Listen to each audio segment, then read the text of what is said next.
ಜನರ ಹೋರಾಟ. ಸರ್ಜಾಪುರ ಹೋಬಳಿಯಲ್ಲಿ 2400 ಎಕರೆಗೂ ಅಧಿಕ ಜಾಗ. ಆ ಜಾಗದಲ್ಲಿ ಸ್ವಿಫ್ಟ್ ಸಿಟಿ ನಿರ್ಮಾಣಕ್ಕೆ ಭೂಸ್ವಾಧೀನಕ್ಕೆ ಕೆಐಎಡಿಬಿ ಮುಂದಾಗಿದೆ. ಕೆಐಡಿಬಿ ನಡೆಯಿಂದಾಗಿ ಅನ್ನದಾತರು ಸಿಡಿಮಿಡಿಗೊಂಡಿದ್ದಾರೆ. ಅವರ ಆಕ್ರೋಶ ಪ್ರತಿಭಟನೆ ಜೋರಾಗಿದೆ. ಭೂಸ್ವಾಧೀನ ವಿರೋಧಿಸಿ ರೈತರು ಹಲವು ದಿನಗಳಿಂದ ಹೋರಾಟವನ್ನು ಮಾಡ್ತಾ ಇದ್ದಾರೆ. ಫಲವತ್ತಾದ ಭೂಮಿಯನ್ನ ಬರಡು ಭೂಮಿ ಎಂದು ನಮೂದಿಸಿದ್ದಾರೆ. ಭೂಮಿಗಾಗಿ ಮಕ್ಕಳು ಮಹಿಳೆಯರು ಕೂಡ ಹೋರಾಟವನ್ನು ಮಾಡ್ತಾ ಇದ್ದಾರೆ. ಯಾವುದೇ ಕಾರಣಕ್ಕೂ ನಾವು ಸ್ವಿಫ್ಟ್ ಸಿಟಿ ಮಾಡೋದಕ್ಕೆ ನಮ್ಮ ಫಲವತ್ತಾದಂಥ ಭೂಮಿಯನ್ನು ಕೊಡೋದಿಲ್ಲ ಅಂತ ಹೇಳ್ತಾ ಇದ್ದಾರೆ. ನಮ್ಮ ಪ್ರತಿನಿಧಿ ಅಲ್ಲಿಂದಲೇ ಒಂದು ಪ್ರತ್ಯಕ್ಷ ವರದಿಯನ್ನು ಮಾಡಿದ್ದಾರೆ. ಬನ್ನಿ ನೋಡೋಣ. ಆನೇಕಲ್ ತಾಲೂಕಿನ ಮುತ್ತನಲ್ಲೂರಿನಲ್ಲಿ ಇವತ್ತು ರೈತರು ಭೂಮಿಗೋಸ್ಕರ ಹೋರಾಟವನ್ನು ಮಾಡ್ತಾ ಇದ್ದಾರೆ. ಇವರ ವರ್ಷನ್ ಏನಂದ್ರೆ, ಇಲ್ಲಿರುವಂತಹ ಸರಿಸುಮಾರು ಸರ್ಜಾಪುರ ಹೋಬಳಿ ಇರುವಂತಹ ಸರಿಸುಮಾರು 2400 ಎಕರೆಗಿಂತ ಅಧಿಕ ಭೂಮಿಯನ್ನು ಇವತ್ತು ಕೆಐಡಿಬಿ ಅವರು ಸ್ವಾಧೀನಪಡಿಸಲು ಮುಂದಾಗಿರುವುದು. ಇದು ನಮಗೆ ಇದರ ವಿರುದ್ಧ ಆಕ್ರೋಶವನ್ನು ಹೊರಹಾಕ್ತಾ ಇದ್ದಾರೆ. ಉದಾಹರಣೆಗೆ ಕೆಐಡಿಬಿ ಅವರು ಏನಾದರೂ ಜಾಗವನ್ನು ವಶ ಪಡಿಬೇಕಂದ್ರೆ ಅದು ಬಂಜರ್ ಭೂಮಿ ಆಗಿರ್ಬೋದು, ಬಂಜರ್ ಭೂಮಿ ಆಗಿರ್ಬೇಕು ಅನ್ನೋ ನಿಯಮ ಇದೆ. ಜೊತೆಗೆ ಯಾವುದೇ ರೀತಿಯ ಕೃಷಿಯ ಫಲವತ್ತತೆ ಇರಬಾರ್ದು. ಅಂದ್ರೆ ಬಂಜರ್ ಭೂಮಿ ಕೃಷಿ ಮಾಡಲು ಯೋಗ್ಯವಿಲ್ಲದಂತಹ ಜಾಗವನ್ನು ಅವರು ವಶಕ್ಕೆ ಪಡೆಯುವ ಹಕ್ಕು ಅವರಿಗಿದೆ. ಬಟ್ ಇಲ್ಲಿ ಕೃಷಿ ಭೂಮಿಯನ್ನು, ಫಲವತ್ತತೆ ಇರುವ ಭೂಮಿಯನ್ನು ಬಂಜರ್ ಭೂಮಿಯನ್ನಾಗಿ ಈ ರೀತಿಯಲ್ಲಿ ನಕಲೆ ದಾಖಲೆ ಸೃಷ್ಟಿಸಿ ಆದೇಶ ಮಾಡಿದ್ದಾರೆ ಅನ್ನೋ ಆರೋಪ ಇಲ್ಲಿರುವಂತಹ ರೈತರದ್ದು. ಇದೇ ಕಾರಣಕ್ಕಾಗಿ ಇವತ್ತು ಹೋರಾಟವನ್ನು ಮಾಡ್ತಾ ಇದ್ದಾರೆ. ನಿಮ್ಗೆ ನೋಡ್ತಾ ಇರ್ಬೋದು, ಎಲ್ಲಾ ವಯೋಮಾನದ ಜನರು ಇಲ್ಲಿ ಕಾಣ ಸಿಗ್ತಾ ಇದೆ. ಮಕ್ಕಳಿದ್ದಾರೆ, ಮಹಿಳೆಯರಿದ್ದಾರೆ, ವೃದ್ಧರಿದ್ದಾರೆ, ಹಿರಿಯರಿದ್ದಾರೆ. ಎಲ್ಲಾ ವಯೋಮಾನದ ಜನರು ಇವತ್ತು ಭೂಮಿಗೋಸ್ಕರ ಹೋರಾಟವನ್ನು ಮಾಡ್ತಾ ಇದ್ದಾರೆ. ಈ ಭೂಮಿ ನಮ್ಮ ಹಕ್ಕು, ಯಾವುದೇ ಕಾರಣಕ್ಕೂ ಕೂಡ ನಾವು ಭೂಮಿಯನ್ನು ಬಿಟ್ಟುಕೊಡಲು ಸಾಧ್ಯ ಇಲ್ಲ ಅನ್ನೋ ಆಕ್ರೋಶವನ್ನು ಕೂಡ ಇಲ್ಲಿರುವಂತಹ ಹೋರಾಟದಲ್ಲಿ ಭಾಗಿಯಾಗಿರುವಂತಹ ರೈತರು ಆಕ್ರೋಶವನ್ನು ಕೂಡ ಹೊರಹಾಕ್ತಾ ಇದ್ದಾರೆ. ಇಲ್ಲಿರುವಂತಹ ರೈತರನ್ನು ಕೂಡ ಮಾತನಾಡಿಸ್ಕೊಂಡು ಹೋಗೋಣ. ಸರ್, ನೀವು ಎಷ್ಟು ದಿನಗಳು ಹೋರಾಟ ಮಾಡ್ತಾ ಇದ್ದೀರಿ? ಯಾವ ಕಾರಣಕ್ಕಾಗಿ? ಏನು? 1 ವರ್ಷಕ್ಕೆ ಮೇಲೆ ಆಯ್ತು ಹೋರಾಟ ಸ್ಟಾರ್ಟ್ ಮಾಡಿ. ನಾವು ಭೂಮಿ ನಮ್ಗೆ ಉಳಿಲೇಬೇಕು. ಇಲ್ಲಿ ನಾವು ಬಂಗಾರ ಬೆಳೀತಾ ಇದ್ದೀವಿ. ಇಲ್ಲಿ ಎಲ್ಲಾ ರೀತಿ ಅವ್ರು ಬಂದ್ಬಿಟ್ಟಿದೆ. ಯಾರೇ ಬಂದು, ಯಾವ ಸೈಂಟಿಸ್ಟ್ಗಳನ್ನೇ ಕರ್ಕೊಂಬಂದು ಯಾರಾದ್ರೂ ಬಂದು ಇಲ್ಲಿ ಏನೋ ಚೆಕ್ ಮಾಡ್ಕೊಳ್ಳಿ. ನಮ್ಮ ಭೂಮಿನಲ್ಲಿ ನಾವು ಹೇಗೆ ಬೆಳೀತಾ ಇದ್ದೀವಿ, ಏನು ಬೆಳೀತಾ ಇದ್ದೀವಿ, ಇಲ್ಲಿ ಪರಿಸರ ಉಳಿಸೋದಕ್ಕೆ ನಾವು ಹೋರಾಡ್ತಾ ಇರೋದು. ನಮ್ಮ ಪರಿಸರ ನಾವು ಉಳಿಸ್ಕೋಬೇಕು. ನಾವು ರಕ್ತ ಕೊಟ್ಟೆವು, ಭೂಮಿ ಮಾತ್ರ ಕೊಡೋದಿಲ್ಲ. ರಕ್ತ ಚೆಲ್ಲಿದ್ರು ಸರಿ, ನಾವು ಭೂಮಿ ಮಾತ್ರ ಕೊಡೋದಿಲ್ಲ.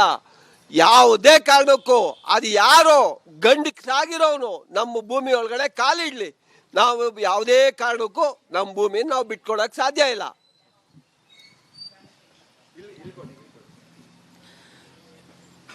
ಬಲೋ ಭಾರತ್ ಮಾತಾ ಕಿ ಸ್ವಾಮಿ. ನಾವು ನಮ್ಮ ಜಮೀನಲ್ಲಿ ಎಲ್ಲ ತೆಂಗು, ಮಾವು ಎಲ್ಲ ಬೆಳೆಗಳು ಬೆಳ್ಕೊಂಡು ನಾವು ಇದ್ದೀವಿ. ಯಾವುದೋ ಒಂದು ಮಾಡೋದಕ್ಕೆ ಸ್ವಲ್ಪ ಅವ್ರಿಗೆ ಕಷ್ಟ ಇರ್ಬೋದು, ಅವ್ರಿಗೆ ಯಾರ್ದೋ ಮನೆಯಲ್ಲಿ ಸ್ವಲ್ಪ ಇದಿರಬೇಕು, ಅವ್ರು ಮಾಡ್ದಿರೋ ಇರ್ಬೋದು. ಅದೇನು ಬಂಜರು ಭೂಮಿ ಏನಲ್ಲ, ಇವತ್ತಿಲ್ಲ ನಾಳೆ ಬೆಳೆ ಬೆಳೀತಾರೆ ಅವರು. ಅದು ಬಿಟ್ಟು ಇವರು ಎಲ್ಲ ಬಂಜರು ಭೂಮಿ ಅಂದ್ಬಿಟ್ಟು, ಒಳ್ಳೆ ಫಲವತ್ತಾದ ಭೂಮಿನೆಲ್ಲ ಬಂಜರು ಭೂಮಿ ಅಂದ್ಬಿಟ್ಟು 2400 ಎಕರೆ ಸುಮಾರು 13 ಹಳ್ಳಿಗಳಲ್ಲಿ ಇವರು ನಮ್ಮದು ಭೂಮಿ ಅದೇ ಸ್ವಂತ ಇದು ಮಧ್ಯದಲ್ಲಿ ಏನು ಮಾಡಿದ್ದಾರೆ ಅವರು, ಒಬ್ಬೊಬ್ಬರು ಅವರು ಅಧಿಕಾರಿಗಳು ತಗೊಂಡು ಬಿಟ್ಟಿದ್ದಾರೆ, ಇಲ್ಲ ರಾಜಕಾರಣಿಗಳು ತಗೊಂಡು ಬಿಟ್ಟಿದ್ದಾರೆ. ಅದು ಇದು ಎಲ್ಲ ಸೇರಿ ಎಲ್ಲ ಹೊಡೆದು ಬಿಡಬೇಕು ನಮ್ಮ ಜಮೀನು. ನಮ್ಮನ್ನ ಒಕ್ಕಲೆಬಿಟ್ಟು ಅವ್ರ ಹತ್ರ ಹೋಗಿ ಕೂಲಿ ಮಾಡಬೇಕು ನಾವು. ಅದು ಕೂಲಿ ಕೂಡ ಕೊಡಲ್ಲ ಅವರು. ಬೇರೆ ಅಸ್ಸಾಂನಿಂದ ಒರಿಸ್ಸಾಲಿಂದ ತರ್ತಾರೆ ಅವರು ಕೆಲಸ ಅಲ್ಲಿ ಎಲ್ಲಾದರೂ ಇದು ಮಾಡೋದಕ್ಕೆ. ನಮಗೂ ಕೆಲಸ ಕೊಡಲ್ಲ. ಅವ್ರ ಹತ್ರ ಏನಾದರೂ ನಾವು ಭಿಕ್ಷೆ ಬೇಡಬೇಕು. ಆ ಪರಿಸ್ಥಿತಿಯಲ್ಲಿ ನಮ್ಗೆ ಮಾಡೋದಕ್ಕೆ ನಮ್ಗೆ ಇವತ್ತು ಮಾಡಿದ್ದಾರೆ. ಇಲ್ಲ ಇವತ್ತು ಇದರಲ್ಲಿ ನಮ್ಗೆ ಮನೆ ಮಠ ಇಲ್ಲ, ಹಳೆ ಮನೆಗಳು ಬಿದ್ದೋಗ್ಬಿಟ್ಟಿದೆ. ನಮ್ಮ ಜಮೀನಲ್ಲಿ ಒಂದು ಮನೆ ಕಟ್ಟಬೇಕು, ಅದು ಕರೆಂಟ್ ಕೊಡ್ತಾ ಇಲ್ಲ. ಯಾಕೆ ಕರೆಂಟ್ ಕೊಡ್ತಾ ಇಲ್ಲ? ಯಾಕಂದರೆ ಕರೆಂಟ್ ಕೊಟ್ಬಿಟ್ರೆ ತಿರ್ಗಾ ಇವ್ರು ಜಮೀನು ಕೊಡಲ್ಲ. ಅಲ್ಲಿ ಬಿಲ್ಡರ್ಗಳು ಬೇಕಾದರೆ ಕರೆಂಟ್ ಕೊಡ್ತಾರೆ, ಎಲ್ಲ ಕೊಡ್ತಾರೆ ಅವ್ರಿಗೆ. ಅವ್ರು ಮಾತ್ರ ಯಾಕಂದರೆ ಟ್ಯಾಕ್ಸ್ ಕಟ್ತಾರಂತೆ. ನಾವೇನು ಟ್ಯಾಕ್ಸ್ ಕಟ್ಟಲ್ಲ, ನಾವು ಬೆಳೆಯಲ್ಲ. ನಾವು ಬೆಳೆಗಳಿಗೇನು ಇದು ಮಾಡಲ್ಲ, ಬೇಕಾಗಿಲ್ವಾ? ಟ್ಯಾಕ್ಸ್ ಕಟ್ಟಲ್ಲ ನಾವು. ಜನರ ಹೋರಾಟ. ಸರ್ಜಾಪುರ ಹೋಬಳಿಯಲ್ಲಿ 2400 ಎಕರೆಗೂ ಅಧಿಕ ಜಾಗ. ಆ ಜಾಗದಲ್ಲಿ ಸ್ವಿಫ್ಟ್ ಸಿಟಿ ನಿರ್ಮಾಣಕ್ಕೆ ಭೂಸ್ವಾಧೀನಕ್ಕೆ ಕೆಐಎಡಿಬಿ ಮುಂದಾಗಿದೆ. ಕೆಐಡಿಬಿ ನಡೆಯಿಂದಾಗಿ ಅನ್ನದಾತರು ಸಿಡಿಮಿಡಿಗೊಂಡಿದ್ದಾರೆ. ಅವರ ಆಕ್ರೋಶ ಪ್ರತಿಭಟನೆ ಜೋರಾಗಿದೆ. ಭೂಸ್ವಾಧೀನ ವಿರೋಧಿಸಿ ರೈತರು ಹಲವು ದಿನಗಳಿಂದ ಹೋರಾಟವನ್ನು ಮಾಡ್ತಾ ಇದ್ದಾರೆ. ಫಲವತ್ತಾದ ಭೂಮಿಯನ್ನ ಬರಡು ಭೂಮಿ ಎಂದು ನಮೂದಿಸಿದ್ದಾರೆ. ಭೂಮಿಗಾಗಿ ಮಕ್ಕಳು ಮಹಿಳೆಯರು ಕೂಡ ಹೋರಾಟವನ್ನು ಮಾಡ್ತಾ ಇದ್ದಾರೆ. ಯಾವುದೇ ಕಾರಣಕ್ಕೂ ನಾವು ಸ್ವಿಫ್ಟ್ ಸಿಟಿ ಮಾಡೋದಕ್ಕೆ ನಮ್ಮ ಫಲವತ್ತಾದಂಥ ಭೂಮಿಯನ್ನು ಕೊಡೋದಿಲ್ಲ ಅಂತ ಹೇಳ್ತಾ ಇದ್ದಾರೆ. ನಮ್ಮ ಪ್ರತಿನಿಧಿ ಅಲ್ಲಿಂದಲೇ ಒಂದು ಪ್ರತ್ಯಕ್ಷ ವರದಿಯನ್ನು ಮಾಡಿದ್ದಾರೆ. ಬನ್ನಿ ನೋಡೋಣ. ಆನೇಕಲ್ ತಾಲೂಕಿನ ಮುತ್ತನಲ್ಲೂರಿನಲ್ಲಿ ಇವತ್ತು ರೈತರು ಭೂಮಿಗೋಸ್ಕರ ಹೋರಾಟವನ್ನು ಮಾಡ್ತಾ ಇದ್ದಾರೆ. ಇವರ ವರ್ಷನೆ ಏನಂದ್ರೆ ಇಲ್ಲಿರುವಂತಹ ಸರಿಸುಮಾರು ಸರ್ಜಾಪುರ ಹೋಬಳಿ ಇರುವಂತಹ ಸರಿಸುಮಾರು 2400 ಎಕರೆಗಿಂತ ಅಧಿಕ ಭೂಮಿಯನ್ನು ಇವತ್ತು KEDB ಅವರು ಸ್ವಾಧೀನಪಡಿಸಲು ಮುಂದಾಗಿರುವುದು. ಇದು ನಮಗೆ ಇದರ ವಿರುದ್ಧ ಆಕ್ರೋಶವನ್ನು ಹೊರಹಾಕ್ತಾ ಇದ್ದಾರೆ. ಉದಾಹರಣೆಗೆ KEDB ಅವರು ಏನಾದರೂ ಜಾಗವನ್ನು ವಶ ಪಡಿಬೇಕಂದ್ರೆ ಅದು ಬಂಜರ್ ಭೂಮಿ ಆಗಿರ್ಬೋದು, ಬಂಜರ್ ಭೂಮಿ ಆಗಿರ್ಬೇಕು ಅನ್ನೋ ನಿಯಮ ಇದೆ. ಜೊತೆಗೆ ಯಾವುದೇ ರೀತಿಯ ಕೃಷಿಯ ಫಲವತ್ತತೆ ಇರಬಾರ್ದು, ಅಂದ್ರೆ ಬಂಜರ್ ಭೂಮಿ ಕೃಷಿ ಮಾಡಲು ಯೋಗ್ಯವಿಲ್ಲದಂತಹ ಜಾಗವನ್ನು ಅವರು ವಶಕ್ಕೆ ಪಡೆಯುವ ಹಕ್ಕು ಅವರಿಗಿದೆ. ಬಟ್ ಇಲ್ಲಿ ಕೃಷಿ ಭೂಮಿಯನ್ನು, ಫಲವತ್ತತೆ ಇರುವ ಭೂಮಿಯನ್ನು ಬಂಜರ್ ಭೂಮಿಯನ್ನಾಗಿ ಈ ರೀತಿಯಲ್ಲಿ ನಕಲೆ ದಾಖಲೆ ಸೃಷ್ಟಿಸಿ ಆದೇಶ ಮಾಡಿದ್ದಾರೆ ಅನ್ನೋ ಆರೋಪ ಇಲ್ಲಿರುವಂತಹ ರೈತರದ್ದು. ಇದೇ ಕಾರಣಕ್ಕಾಗಿ ಇವತ್ತು ಹೋರಾಟವನ್ನು ಮಾಡ್ತಾ ಇದ್ದಾರೆ. ನಿಮ್ಗೆ ನೋಡ್ತಾ ಇರ್ಬೋದು, ಎಲ್ಲಾ ವಯೋಮಾನದ ಜನರು ಇಲ್ಲಿ ಕಾಣ ಸಿಗ್ತಾ ಇದೆ. ಮಕ್ಕಳಿದ್ದಾರೆ, ಮಹಿಳೆಯರಿದ್ದಾರೆ, ವೃದ್ಧರಿದ್ದಾರೆ, ಹಿರಿಯರಿದ್ದಾರೆ, ಎಲ್ಲಾ ವಯೋಮಾನದ ಜನರು ಇವತ್ತು ಭೂಮಿಗೋಸ್ಕರ ಹೋರಾಟವನ್ನು ಮಾಡ್ತಾ ಇದ್ದಾರೆ. ಈ ಭೂಮಿ ನಮ್ಮ ಹಕ್ಕು, ಯಾವುದೇ ಕಾರಣಕ್ಕೂ ಕೂಡ ನಾವು ಭೂಮಿಯನ್ನು ಬಿಟ್ಟುಕೊಡಲು ಸಾಧ್ಯ ಇಲ್ಲ ಅನ್ನೋ ಆಕ್ರೋಶವನ್ನು ಕೂಡ ಇಲ್ಲಿರುವಂತಹ ಹೋರಾಟದಲ್ಲಿ ಭಾಗಿಯಾಗಿರುವಂತಹ ರೈತರು ಆಕ್ರೋಶವನ್ನು ಕೂಡ ಹೊರಹಾಕ್ತಾ ಇದ್ದಾರೆ. ಇಲ್ಲಿರುವಂತಹ ರೈತರನ್ನು ಕೂಡ ಮಾತನಾಡಿಸ್ಕೊಂಡು ಹೋಗೋಣ. ಸರ್, ನೀವು ಎಷ್ಟು ದಿನಗಳು ಹೋರಾಟ ಮಾಡ್ತಾ ಇದ್ದೀರಿ? ಯಾವ ಕಾರಣಕ್ಕಾಗಿ? ಏನು? 1 ವರ್ಷಕ್ಕೆ ಮೇಲಾಯ್ತು ಹೋರಾಟ ಸ್ಟಾರ್ಟ್ ಮಾಡಿ. ನಾವು ಭೂಮಿ ನಮ್ಗೆ ಉಳಿಲೇಬೇಕು. ಇಲ್ಲಿ ನಾವು ಬಂಗಾರ ಬೆಳೀತಾ ಇದ್ದೀವಿ.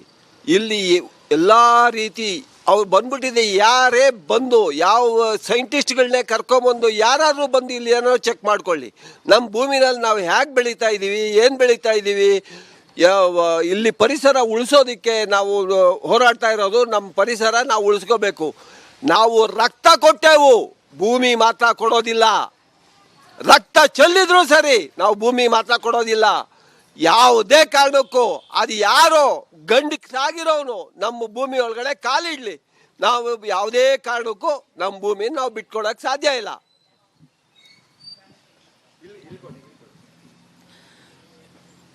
ಬಲೋ ಭಾರತ್ ಮಾತಾ ಕಿ ಸ್ವಾಮಿ. ನಾವು ನಮ್ಮ ಜಮೀನಲ್ಲಿ ಎಲ್ಲ ತೆಂಗು, ಮಾವು ಎಲ್ಲ ಬೆಳೆಗಳು ಬೆಳ್ಕೊಂಡು ನಾವು ಇದ್ದೀವಿ. ಯಾವುದೋ ಒಂದು ಮಾಡೋದಕ್ಕೆ ಸ್ವಲ್ಪ ಅವ್ರಿಗೆ ಕಷ್ಟ ಇರ್ಬೋದು, ಅವ್ರಿಗೆ ಯಾರ್ದೋ ಮನೆಯಲ್ಲಿ ಸ್ವಲ್ಪ ಇದಿರಬೇಕು, ಅವ್ರು ಮಾಡ್ದಿರೋ ಇರ್ಬೋದು. ಅದೇನು ಬಂಜರು ಭೂಮಿ ಏನಲ್ಲ, ಇವತ್ತಿಲ್ಲ ನಾಳೆ ಬೆಳೆ ಬೆಳೀತಾರೆ ಅವರು.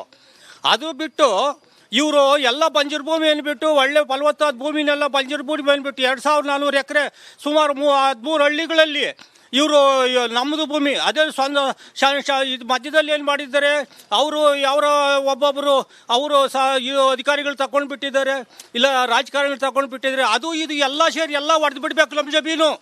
ನಮ್ಮನ್ನ ಬಿಟ್ಟು ಅವ್ರ ಹತ್ರ ಹೋಗಿ ಕೂಲಿ ಮಾಡಬೇಕು ನಾವು. ಅದು ಕೂಲಿ ಕೂಡ ಕೊಡಲ್ಲ ಅವರು. ಬೇರೆ ಅಸ್ಸಾಂನಿಂದ ನಾವು ಒರಿಸ್ಸಾಲಿಂದ ತರ್ತಾರೆ ಅವರು ಕೆಲಸ ಅಲ್ಲಿ ಎಲ್ಲಾದರೂ ಇದು ಮಾಡೋದಕ್ಕೆ. ನಮಗೂ ಕೆಲಸ ಕೊಡಲ್ಲ. ಅವ್ರ ಹತ್ರ ಏನಾದರೂ ನಾವು ಭಿಕ್ಷೆ ಬೇಡಬೇಕು. ಆ ಪರಿಸ್ಥಿತಿಯಲ್ಲಿ ನಮ್ಗೆ ಮಾಡೋದಕ್ಕೆ ನಮ್ಗೆ ಇವತ್ತು ಮಾಡಿದ್ದಾರೆ. ಇಲ್ಲ ಇವತ್ತು ಇದರಲ್ಲಿ ನಮ್ಗೆ ಮನೆ ಮಠ ಇಲ್ಲ, ಹಳೆ ಮನೆಗಳು ಬಿದ್ದೋಗ್ಬಿಟ್ಟಿದೆ. ನಮ್ಮ ಜಮೀನಲ್ಲಿ ಒಂದು ಮನೆ ಕಟ್ಟಬೇಕು, ಅದು ಕರೆಂಟ್ ಕೊಡ್ತಾ ಇಲ್ಲ. ಯಾಕೆ ಕರೆಂಟ್ ಕೊಡ್ತಾ ಇಲ್ಲ? ಯಾಕಂದರೆ ಕರೆಂಟ್ ಕೊಟ್ಬಿಟ್ರೆ ತಿರ್ಗಾ ಇವ್ರು ಜಮೀನು ಕೊಡಲ್ಲ. ಅಲ್ಲಿ ಬಿಲ್ಡರ್ಗಳು ಬೇಕಾದರೆ ಕರೆಂಟ್ ಕೊಡ್ತಾರೆ, ಎಲ್ಲ ಕೊಡ್ತಾರೆ ಅವ್ರಿಗೆ. ಅವ್ರು ಮಾತ್ರ ಯಾಕಂದರೆ ಟ್ಯಾಕ್ಸ್ ಕಟ್ತಾರಂತೆ. ನಾವೇನು ಟ್ಯಾಕ್ಸ್ ಕಟ್ಟಲ್ಲ, ನಾವು ಬೆಳೆಯಲ್ಲ. ನಾವು ಬೆಳೆಗಳಿಗೆ ಇದು ಮಾಡಲ್ಲ, ಬೇಕಾಗಿಲ್ವಾ? ಟ್ಯಾಕ್ಸ್ ಕಟ್ಟಲ್ಲ ನಾವು. ಜನರ ಹೋರಾಟ. ಸರ್ಜಾಪುರ ಹೋಬಳಿಯಲ್ಲಿ 2400 ಎಕರೆಗೂ ಅಧಿಕ ಜಾಗ. ಆ ಜಾಗದಲ್ಲಿ ಸ್ವಿಫ್ಟ್ ಸಿಟಿ ನಿರ್ಮಾಣಕ್ಕೆ, ಭೂಸ್ವಾಧೀನಕ್ಕೆ KIADB ಮುಂದಾಗಿದೆ. KIADB ನಡೆಯಿಂದಾಗಿ ಅನ್ನದಾತರು ಸಿಡಿಮಿಡಿಗೊಂಡಿದ್ದಾರೆ. ಅವರ ಆಕ್ರೋಶ, ಪ್ರತಿಭಟನೆ ಜೋರಾಗಿದೆ. ಭೂಸ್ವಾಧೀನ ವಿರೋಧಿಸಿ ರೈತರು ಹಲವು ದಿನಗಳಿಂದ ಹೋರಾಟವನ್ನು ಮಾಡ್ತಾ ಇದ್ದಾರೆ. ಫಲವತ್ತಾದ ಭೂಮಿಯನ್ನ ಬರಡು ಭೂಮಿ ಎಂದು ನಮೂದಿಸಿದ್ದಾರೆ. ಭೂಮಿಗಾಗಿ ಮಕ್ಕಳು, ಮಹಿಳೆಯರು ಕೂಡ ಹೋರಾಟವನ್ನು ಮಾಡ್ತಾ ಇದ್ದಾರೆ. ಯಾವುದೇ ಕಾರಣಕ್ಕೂ ನಾವು ಸ್ವಿಫ್ಟ್ ಸಿಟಿ ಮಾಡೋದಕ್ಕೆ ನಮ್ಮ ಫಲವತ್ತಾದಂಥ ಭೂಮಿಯನ್ನು ಕೊಡೋದಿಲ್ಲ ಅಂತ ಹೇಳ್ತಾ ಇದ್ದಾರೆ. ನಮ್ಮ ಪ್ರತಿನಿಧಿ ಅಲ್ಲಿಂದಲೇ ಒಂದು ಪ್ರತ್ಯಕ್ಷ ವರದಿಯನ್ನು ಮಾಡಿದ್ದಾರೆ, ಬನ್ನಿ ನೋಡೋಣ. ಆನೇಕಲ್ ತಾಲೂಕಿನ ಮುತ್ತನಲ್ಲೂರಿನಲ್ಲಿ ಇವತ್ತು ರೈತರು ಭೂಮಿಗೋಸ್ಕರ ಹೋರಾಟವನ್ನು ಮಾಡ್ತಾ ಇದ್ದಾರೆ. ಇವರ ವರ್ಷನೆ ಏನಂದ್ರೆ ಇಲ್ಲಿರುವಂತಹ ಸರಿಸುಮಾರು ಸರ್ಜಾಪುರ ಹೋಬಳಿ ಇರುವಂತಹ ಸರಿಸುಮಾರು 2400 ಎಕರೆಗಿಂತ ಅಧಿಕ ಭೂಮಿಯನ್ನು ಇವತ್ತು KEDB ಅವರು ಸ್ವಾಧೀನಪಡಿಸಲು ಮುಂದಾಗಿರುವುದು. ಇದು ನಮಗೆ ಇದರ ವಿರುದ್ಧ ಆಕ್ರೋಶವನ್ನು ಹೊರಹಾಕ್ತಾ ಇದ್ದಾರೆ. ಉದಾಹರಣೆಗೆ KEDB ಅವರು ಏನಾದರೂ ಜಾಗವನ್ನು ವಶ ಪಡಿಬೇಕಂದ್ರೆ ಅದು ಬಂಜರ್ ಭೂಮಿ ಆಗಿರ್ಬೋದು, ಬಂಜರ್ ಭೂಮಿ ಆಗಿರ್ಬೇಕು ಅನ್ನೋ ನಿಯಮ ಇದೆ. ಜೊತೆಗೆ ಯಾವುದೇ ರೀತಿಯ ಕೃಷಿಯ ಫಲವತ್ತತೆ ಇರಬಾರ್ದು, ಅಂದ್ರೆ ಬಂಜರು ಭೂಮಿ, ಕೃಷಿ ಮಾಡಲು ಯೋಗ್ಯವಿಲ್ಲದಂತಹ ಜಾಗವನ್ನು ಅವರು ವಶಕ್ಕೆ ಪಡೆಯುವ ಹಕ್ಕು ಅವರಿಗಿದೆ. ಬಟ್ ಇಲ್ಲಿ ಕೃಷಿ ಭೂಮಿಯನ್ನು, ಫಲವತ್ತತೆ ಇರುವ ಭೂಮಿಯನ್ನು ಬಂಜರ್ ಭೂಮಿಯನ್ನಾಗಿ ಈ ರೀತಿಯಲ್ಲಿ ನಕಲೆ ದಾಖಲೆ ಸೃಷ್ಟಿಸಿ ಆದೇಶ ಮಾಡಿದ್ದಾರೆ ಅನ್ನೋ ಆರೋಪ ಇಲ್ಲಿರುವಂತಹ ರೈತರದ್ದು. ಇದೇ ಕಾರಣಕ್ಕಾಗಿ ಇವತ್ತು ಹೋರಾಟವನ್ನು ಮಾಡ್ತಾ ಇದ್ದಾರೆ. ನಿಮ್ಗೆ ನೋಡ್ತಾ ಇರ್ಬೋದು, ಎಲ್ಲಾ ವಯೋಮಾನದ ಜನರು ಇಲ್ಲಿ ಕಾಣ ಸಿಗ್ತಾ ಇದೆ. ಮಕ್ಕಳಿದ್ದಾರೆ, ಮಹಿಳೆಯರಿದ್ದಾರೆ, ವೃದ್ಧರಿದ್ದಾರೆ, ಹಿರಿಯರಿದ್ದಾರೆ, ಎಲ್ಲಾ ವಯೋಮಾನದ ಜನರು ಇವತ್ತು ಭೂಮಿಗೋಸ್ಕರ ಹೋರಾಟವನ್ನು ಮಾಡ್ತಾ ಇದ್ದಾರೆ.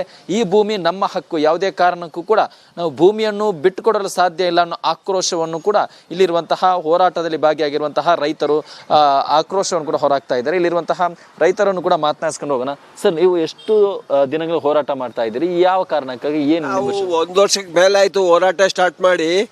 ನಾವು ಭೂಮಿ ನಮ್ಗೆ ಉಳಿಲೇಬೇಕು. ಇಲ್ಲಿ ನಾವು ಬಂಗಾರ ಬೆಳೀತಾ ಇದ್ದೀವಿ. ಇಲ್ಲಿ ಎಲ್ಲ ರೀತಿ ಅವ್ರು ಬಂದ್ಬಿಟ್ಟಿದೆ. ಯಾರೇ ಬಂದು, ಯಾವ ಸೈಂಟಿಸ್ಟ್ಗಳನ್ನೇ ಕರ್ಕೊಂಬಂದು ಯಾರಾದ್ರೂ ಬಂದು ಇಲ್ಲಿ ಏನೋ ಚೆಕ್ ಮಾಡ್ಕೊಳ್ಳಿ.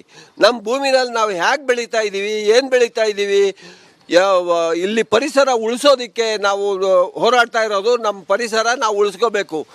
ನಾವು ರಕ್ತ ಕೊಟ್ಟೆವು, ಭೂಮಿ ಮಾತ್ರ ಕೊಡೋದಿಲ್ಲ. ರಕ್ತ ಚೆಲ್ಲಿದ್ರು ಸರಿ, ನಾವು ಭೂಮಿ ಮಾತ್ರ ಕೊಡೋದಿಲ್ಲ. ಯಾವುದೇ ಕಾರಣಕ್ಕೂ ಅದು ಯಾರೋ ಗಂಡಸಾಗಿರೋನು ನಮ್ಮ ಭೂಮಿ ಒಳಗಡೆ ಕಾಲಿಡ್ಲಿ, ನಾವು ಯಾವುದೇ ಕಾರಣಕ್ಕೂ ನಮ್ಮ ಭೂಮಿನ ನಾವು ಬಿಟ್ಕೊಡಕ್ ಸಾಧ್ಯ ಇಲ್ಲ.